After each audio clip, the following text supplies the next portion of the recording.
Hi hello नमस्कार, मी पूनम आणि तुमचं स्वागत आहे आपल्या चॅनलमध्ये आणि छान अशा व्हिडिओमध्ये. सो आज नागपंचमी आहे आणि माझ्याकडनं तुमच्या सहकुटुंबाला आणि तुम्हाला नागपंचमीच्या आणि श्रावण महिन्यातल्या पहिल्या सोमवाराच्या मनपूर्वक शुभेच्छा.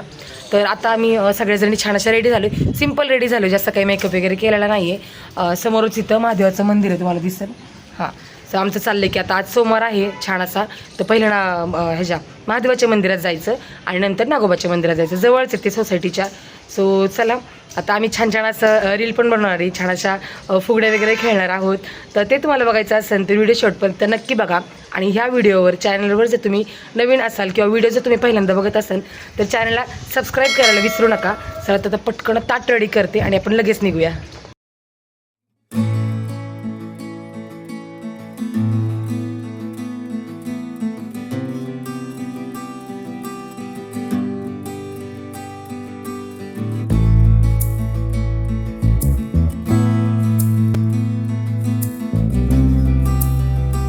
पूजेचं ताट तयार करून झालं आणि बाहेर झिमझिम यायला लागली पावसाची. बरं, तुम्हाला तर व्हिडिओत कमी दिसत असेल ना, तरी भरपूर पाऊस येत होता.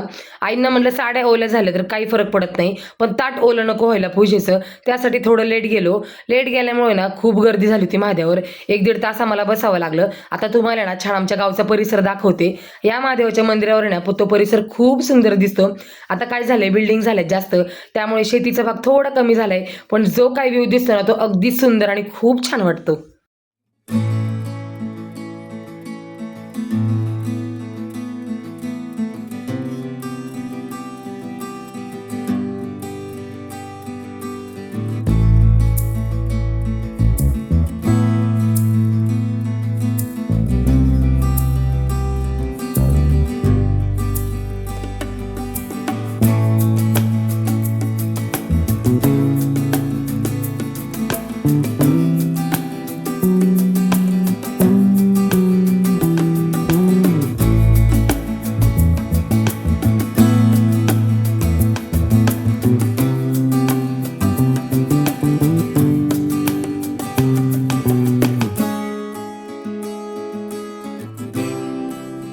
छान अशी सगळ्यांनी मिळून आहे ना महादेवाची पूजा केली आणि तिकडनं लगेच आहे ना बाकी आमच्या वाडीतले सगळे छान असे मंदिर आहेत ना, आम्ही तिकडे पूजेसाठी गेलो. बरं, आता दरवेळेस आम्ही काय करतो, नैवेद्य करतो आणि मग लगेचच दाखवायला आणतो, पण ह्या वेळेस सोमवार पण आल्यामुळे ना निवांत स्वयंपाक करायचा होता, त्यासाठी म्हटलं छान आधी दर्शन करून येऊया, पूजा करूया आणि नंतर मग नैवेद्य दाखवायला येऊया.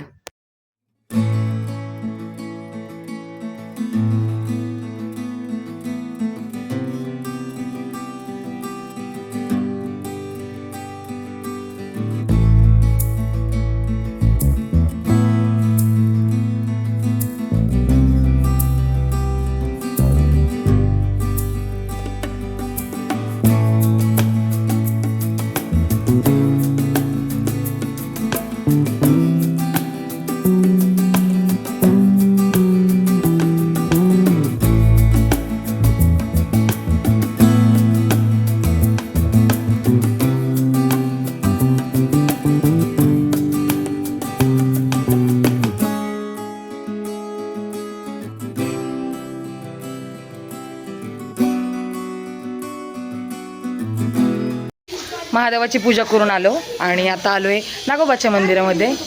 इथं गर्दी नाही, कारण की बरेच जण इथं पूजा करून वर महादेवाच्या मंदिरात गेले. छान असं मस्त फुलांनी सजवलंय आणि आम्ही सगळ्यांनी सेम सेम साड्या घेतल्यात. छान दिसतोय का आपण? तिकडं आई आहे आणि मनू आली. मनू, असे का कपडे घातले तू? पप्पांनी घातलेत आमच्या. ती आली स्कूलमधनं. त्याला पटकन पूजा करून घेऊ आता. हा, बरं आहे. चप्पल काढीत. हा, इथंच आहे चप्पल काढीत. काढ. काकू येऊन गेले वाटतं. बाबा येऊन हा, गेले. मग असेच 10-11 वाजता 10 वाजता. बडा बाय कुठ रे म्हातारे माणसाला. शाळेतून आली तसे काय करत आली ती.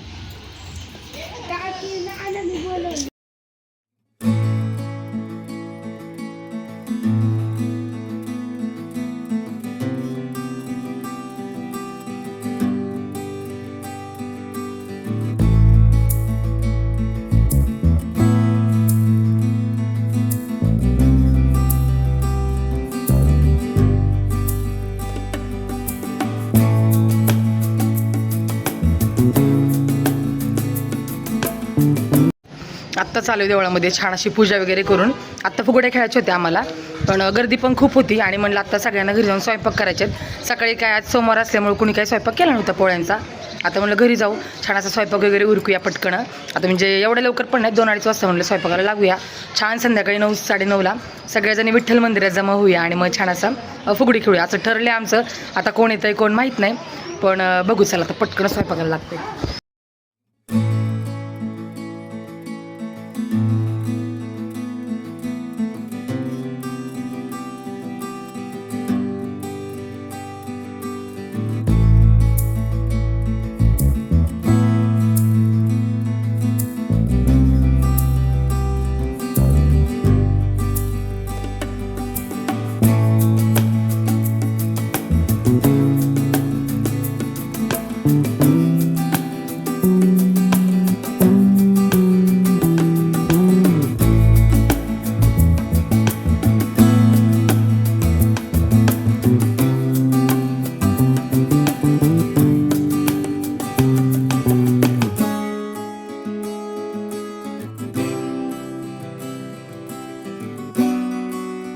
पोळ्यांचा स्वयंपाक उरकला, छान असं नैवेद्याचं ताट रेडी केलं आणि आईंना सांगितलं की तुम्ही सगळ्या देवळांमध्ये जाऊन नैवेद्य दाखवून या. तोपर्यंत मी घरातल्या देवांना आणि तुळशीला छान असं नैवेद्य दाखवला. आणि आज देवघर ना खरंच खूप छान वाटत होतं बेलाच्या पानामुळे आणि खूप प्रसन्न वाटत होतं. त्यानंतर आम्हाला जेवायला छान अशा पोळ्या केल्या आणि माझ्या मैत्रिणीने मला सांगायचे मला काय फक्त नाक फुगवता येत नाही बरं का, छान अशी पोळी पण फुगवता येते, खूप छान लागते अशी गरम गरम पोळी, वरड मस्त अशी तुपाची धार आणि छान अशी जेवण जेवायचं. बरं आता आम्ही ना सगळ्या जेवण करून 9-9:30 वाजता खाली आमच्या ते चौकात विठ्ठल मंदिर आहे त्याच्या शेजारी छान अशी मोकळी जागा आहे ना, तिथं खेळायला गेलो होतो.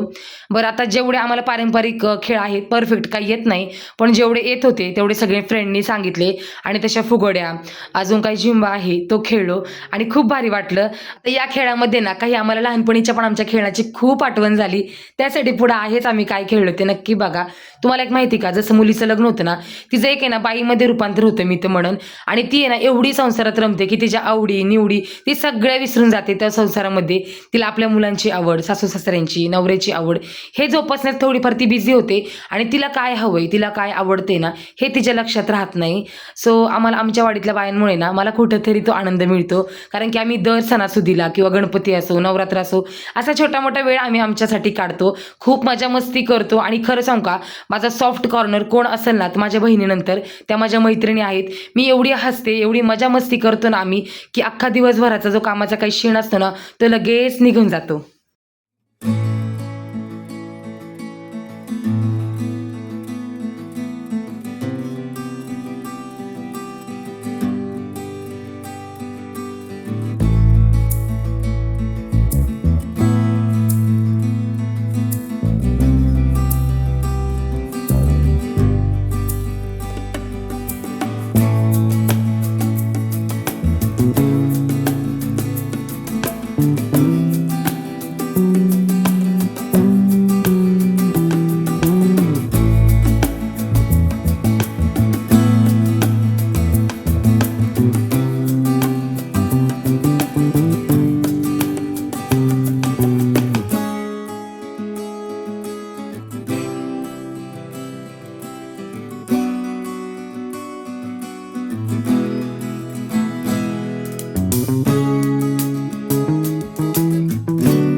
चला तर मग आता तुम्ही तुमच्या मैत्रिणीसोबत किती एन्जॉय करता, किती छान मजा मस्ती करता आणि तुमचा सॉफ्ट कॉर्नर कोण आहे हे मला कमेंट करून नक्की सांगा.